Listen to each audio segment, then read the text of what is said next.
The first etching that was done with William at Arts on Main was a cat. It was based on a sculpture that William had created where the cat could swivel around on a central point as a piece of metal sculpture, sort of drawing in space, you might say. And William created 6 etching plates to try and address that three-dimensional work on a flat surface.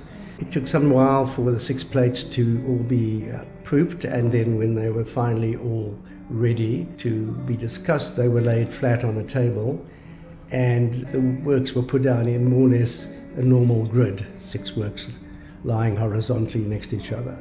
But it seemed rather static, and having looked at it for a short while, what William did was turned the top left print, which was the head of the cat, just slightly at an angle, and suddenly the entire work became animated.